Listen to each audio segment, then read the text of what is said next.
Segundo livro das Crônicas, capítulo 1. O rei Salomão, filho de Davi, conseguiu firmar o seu poder como rei de Israel, e o Senhor, seu Deus, o abençoou e fez o seu poder aumentar muito.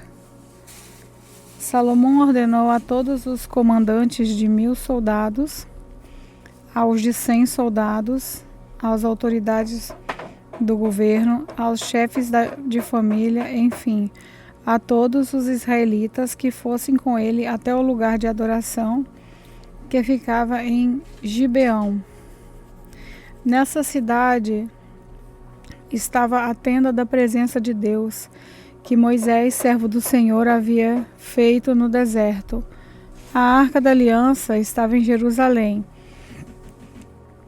numa barraca que Davi tinha armado quando havia levado a arca de Kiriat Jearim para Jerusalém. O altar de bronze que havia sido feito por Bezalel, filho de Uri e neto de Ur, estava em frente da tenda sagrada. O rei Salomão e todo o povo de Israel foram lá para adorar a Deus.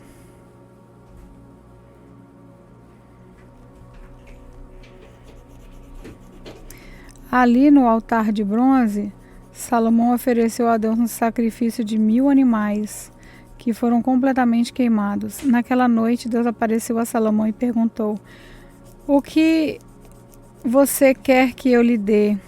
Ele respondeu: Tu sempre mostraste um grande amor por Davi, meu pai, e deixaste que eu ficasse como rei no lugar dele. E agora, ó Senhor Deus, cumpre a promessa que fizeste ao meu pai. Já que me fizeste rei de um povo tão numeroso como o pó da terra, dá-me a sabedoria e conhecimento para que eu possa governá-lo. Se não for assim, como poderei governar esse teu grande povo? Deus disse a Salomão: visto que você pediu sabedoria e conhecimento para governar o meu povo, de quem eu fiz você rei, em vez de perder riquezas, bens ou honras, ou a morte dos seus inimigos, ou vida longa, eu lhe darei sabedoria e conhecimento. E lhe darei também mais riquezas, bens e honras do que qualquer outro rei que teve antes de você ou terá depois. Então Salomão saiu do lugar de adoração que ficava em Gibeão, onde estava a tenda sagrada, e voltou para Jerusalém, onde governou o povo de Israel. Salomão ajuntou 1400 carros de guerra e 12.000 cavalos de cavalaria. Espalhou uma parte deles por várias cidades e deixou o resto em Jerusalém. Em Jerusalém, durante o seu reinado, a prata e o ouro eram tão comuns como as pedras, e havia tantos cedros como as figueiras bravas que existem nas planícies de Judá.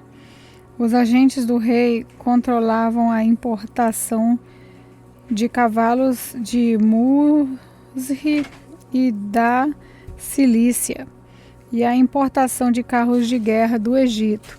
Esses agentes forneciam cavalos e carros de guerra para os reis heteus e sírios, vendendo cada carro por 600 barras de prata e cada cavalo por 150 barras de prata. Segundo o livro de Crônicas, capítulo 2. O rei Salomão resolveu construir um templo para a adoração de Deus, o Senhor, e também um palácio para si mesmo. Alistou 70.000 homens para carregarem o material e 80.000 para contarem pedras nas montanhas, e colocou 3.600 chefes para dirigirem o trabalho. Depois mandou a Hirão, rei de Tiro, a seguinte mensagem: você vendeu ao meu pai, o rei Davi, cedro para que ele construísse o seu palácio. Agora faça o mesmo comigo. Estou pronto para construir um templo onde o Senhor, meu Deus, será adorado. Será um lugar santo, onde queimaremos incenso cheiroso em adoração a Deus. E lhe apresentaremos sempre os pães sagrados, todas as manhãs e todas as tardes. Ofereceremos em sacrifício animais que serão completamente queimados. Faremos a mesma coisa nos sábados, nas festas de lua nova e nas outras festas em honra do Senhor, nosso Deus. E nossa obrigação fazer isso para sempre. Vou construir um templo enorme, pois o nosso Deus é maior do que todos os outros deuses. Mas se Deus não sabe, nem mesmo no céu, que é tão grande, quem pode construir o templo para ele? E quem sou eu para levantar um templo digno de Deus, a não ser que seja um lugar onde queime incenso em honra dele? Portanto, mande-me um homem que saiba trabalhar em ouro, prata, bronze e ferro, que saiba fazer tecidos de fios de lã, púrpura, vermelho e azul, e que saiba entalhar madeira. Ele trabalhará em Judá e em Jerusalém, com os meus artesãos que foram contratados por Davi, o meu pai. Sei que os seus trabalhadores sabem cortar árvores, portanto, mande-me do Líbano madeira de cedro, de pinho e de sândalo. Os meus homens trabalharão junto com os seus, a fim de preparar muita madeira, pois o templo que vou construir será grande e maravilhoso. Para os seus trabalhadores que vão cortar as árvores, eu fornecerei 2.000 toneladas de trigo, 2.000 toneladas de cevada, 400 mil litros de vinho e 400 mil litros de azeite. Em resposta, o rei Irão mandou a Salomão a seguinte carta: o Senhor Deus ama o seu povo e por isso fez com que você fosse o rei deles. Louvado seja o Senhor, o Deus de Israel, e o Criador do céu e da terra. Louvado seja Deus, que deu ao rei Davi um filho tão cheio de sabedoria, para construir um templo para Deus e um palácio para si mesmo. E agora eu vou lhe mandar Hurã, um mestre artesão inteligente e capaz.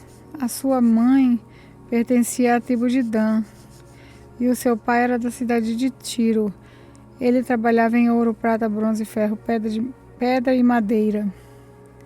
Sabe fazer tecidos de linho, fio de fino, fios de lã púrpura, azul e vermelha. É perito também em obras de entalhe e sabe executar qualquer desenho que lhe seja apresentado. Ele trabalhará com os seus artesãos e com os artesãos do rei Davi, o seu ilustre pai. Eu peço que você nos mande o trigo, a cevada, o vinho e o azeite que prometeu. Nós cortaremos nos montes Líbanos todas as árvores que você precisar. Levaremos as toras até o mar, faremos jangadas com elas e as levaremos por mar até o porto de Jope. Dali você as levará para Jerusalém. O rei Salomão fez uma contagem de todos os estrangeiros que moravam em Israel, como Davi, o seu pai, tinha feito. Havia no país 153.600 estrangeiros. Salomão separou 70.000 deles para carregarem o material, 80.000 para cortarem pedras nas montanhas e 3.600 como chefes para dirigir o trabalho. Segundo o livro de Crônicas, capítulo 3. Salomão começou a construir o templo do Senhor Deus em Jerusalém, no Monte Moriá, onde Deus havia aparecido ao rei Davi, o pai de Salomão. O lugar que Davi tinha escolhido para o terreiro de malhar trigo de Araúna, o Jebuseu. Salomão começou a construção no 2º mês do 4º ano do seu reinado. O templo que Salomão construiu media 27 metros de comprimento por 9 de largura, de acordo com o padrão antigo. A sala de entrada tinha 9 metros de largura, que era a mesma largura do santuário, e a sua altura era de 9 metros. Salomão revestiu de ouro puro o lado de dentro da sala. Ele forrou de madeira de pinho o lugar santo, revestiu de ouro puro e madeira e fez entalhes de figuras representando palmeiras e correntes. Enfeitou o templo com pedras preciosas e com ouro mais do país de Parvaim. Revestiu de ouro as vigas, os batentes, as paredes e as portas do templo e mandou gravar figuras de querubins nas paredes. A sala inteira, isso é, o lugar santíssimo, a sala interna, isso é, o lugar santíssimo, media 9 metros de comprimento por 9 de largura e a mesma da altura do templo. Para revestir a parede do lugar santíssimo foram usadas mais de 20.000 quilos de ouro. O ouro usado para dourar os pregos pesava mais de meio quilo. E as paredes das salas de cima também foram revestidas de ouro.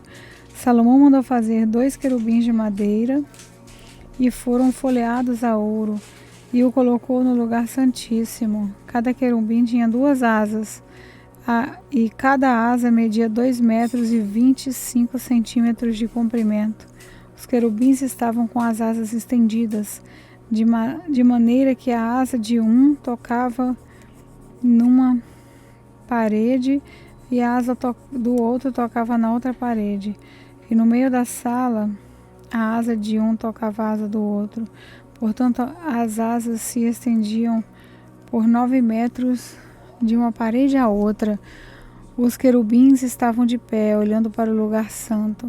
Salomão mandou fazer uma cortina para o lugar santíssimo. Era tecida de linho fino e de fios de lã azul, púrpura e vermelha, e bordada com figuras de querubim. O rei mandou fazer 2 colunas, cada uma medindo 15 metros e meio de altura, e as colocou na frente do templo. Cada coluna tinha no alto um remate de 2,20 metros de altura. O alto das colunas era enfeitado com um desenho de correntes entrelaçadas e de romãs de bronze, que era um número de 100. As colunas foram postas na frente da entrada do templo, que ficava do lado sul se chamava Jaquim, e a que ficava no lado norte se chamava Boaz.